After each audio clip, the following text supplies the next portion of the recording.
열렬하게 환호하는 미네소타의 유권자들. 진보 정치인이 자금력의 열세에도 불구하고 민주당 상원의원 경선에서 중도 성향 상대 후보를 압도적인 차이로 꺾었습니다. This campaign was about the many versus the money. Well, guess what? The many just won. 원주민 피를 이어받은 패기. 11월 중간 선거에서 당선되면 최초의 원주민 여성 연방 상원 의원이 됩니다. 선거운동 기간 민주당 지도부로부터 외면당했지만 결코 외롭지는 않았습니다. Please welcome my friend Senator Bernie Sanders.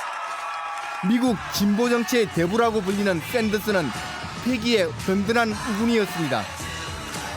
Doing everything that we can to bring out the people to vote for a candidate like Peggy. 지난해 11월 맘다니의 뉴욕시장 당선 이후 민주당 주류와는 노선이 다른 후보들의 약진이 이어지고 있습니다.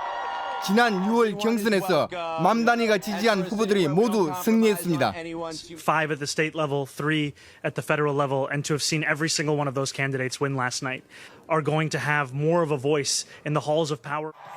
미시간주 연방 상원의원 후보로 확정된 엘사에드. 경선은 힘들게 이겼지만 중간 선거에서 당선되면 진보의 입지가 좁은 상원에서 새로운 바람을 일으킬 것으로 보입니다. I am asking you to put your shoulder in the work to make sure that we defeat Mike Rogers, we defeat and send a blow to Trumpism.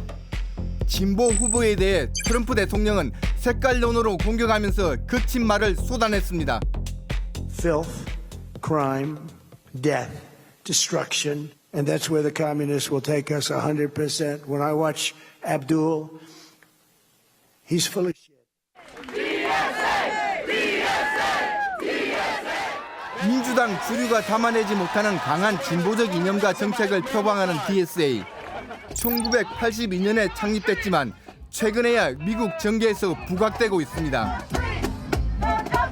진보 정치인들은 DSA에 소속되거나 연대하면서 지역 의회를 벗어나 주지사, 연방하원, 상원으로 활동 무대를 넓혀가고 있습니다.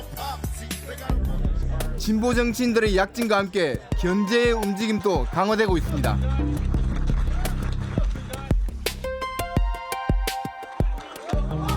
소말리아 출신 이란 오마르 의원. 지역의 타운홀 미팅에서 기습적인 공격을 당했습니다. I need a napkin to know nothing. 체포된 남성은 트럼프의 강력한 지지자였습니다. To intimidate me, to make me want to quit. And my only message is it hasn't worked thus far and it's not going to work in the future.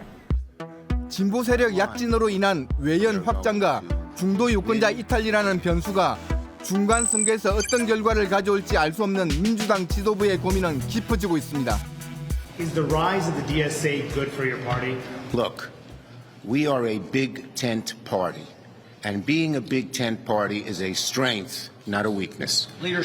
하지만 주류와 진보 계열의 정책 차이는 뚜렷합니다. 특히 가자 전쟁에 대해서 진보 정치인들은 즉각적인 이스라엘 지원 중단을 주장합니다.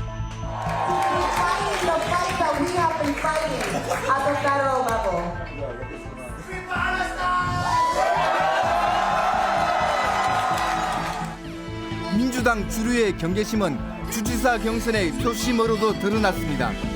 한국계 진보 정치인 프란체스카 홍은 선거 기간 내내 압도적인 여론조사 우위를 지켰지만 막상 선거에서는 주류 후보에게 뒤졌습니다. How hard you have all fought. Thank you. Thank you. Thank you.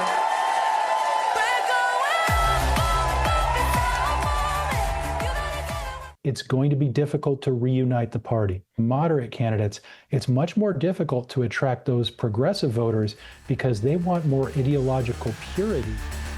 진보 정치인들이 미국 정치의 지평을 넓힐 수 있을까? 기존 정치권의 견제 속에서 이들의 11월 중간선거 성적표에 관심이 모아지고 있습니다. 미국의 변화의 바람이 부는 걸까요? 이 민주사회주의자 DSA 영향력이 꽤나 크네요. 네, 맞습니다. 이 1982년에 결성이 됐는데요. 당시만 해도 회원수가 6천 명 정도에 불과했어요. 그나마 대부분 60대들이었는데 세미나 좀 열고 뭐 토론회 좀 열고 뭐 뭔가 이제 좀 비주류들의 소모임과 같은 그런 분위기였어요. 네. 그런데 2016년 트럼프가 당선되면서 DSA의 2030 이 젊은 세대가 대거 유입되기 시작했어요. 트럼프 2기 들어선 회원수가 급증해서 현재 12만 명을 넘어섰고요. 현재 민주당 예비 경선에서도 이 성적이 꽤 좋은 편이에요.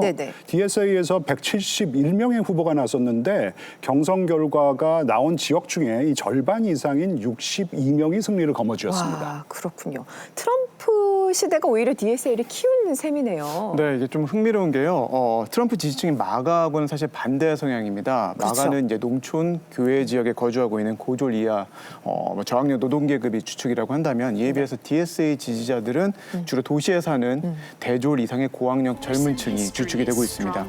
또 이제 DSA는 기성 정치인들과 달리 월가나 기업에서 대규모 후원을 받지 않는 대신에요. 회원들로부터 소액의 기부금을 걷고 자원봉사자들이 가가호 직접 방문하는 식으로 유세를 진행을 하고 있습니다. 이런 모습이 유권자들에게는 시민 편에서는 정치를 할 거라는 호감으로 다가오고 있는 것 같습니다. 뭔가 신선하게 느껴졌겠습니다. 지금 이제 어려운 미국의 경제 상황도 한몫을 하는 것 같습니다. 작년 11월에 아마 기억하시겠지만 맘다니 돌풍 아마 기억하시죠? 그럼요. 30대 무슬림 시작. 네, 그렇죠. 그때 이제 주요 화두가 어포더빌리티라는 단어였거든요. 주거라든지 식료품이라든지 보험료 같은 생활비 부담을 덜겠다는 공약이 큰 호응을 얻었는데요. 이 어포더빌리티 이슈는 지금도 유효해 보입니다.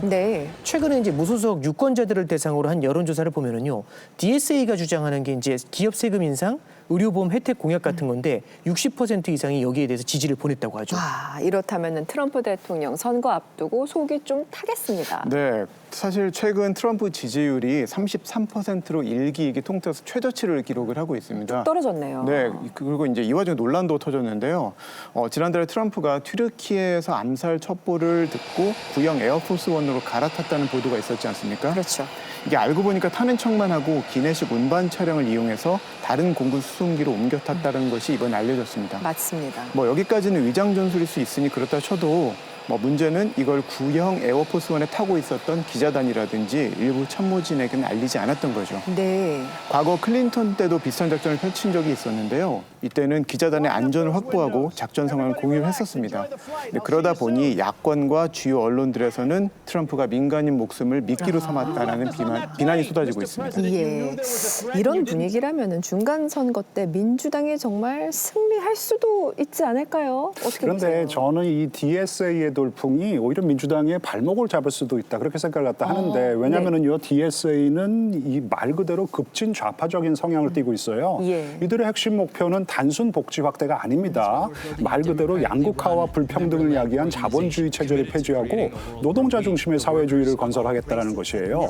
실제 공식 강령에는 국경 비무장화, 경찰 및 감옥의 완전한 폐지 이런 급진 정책들이 명문화돼 있어요.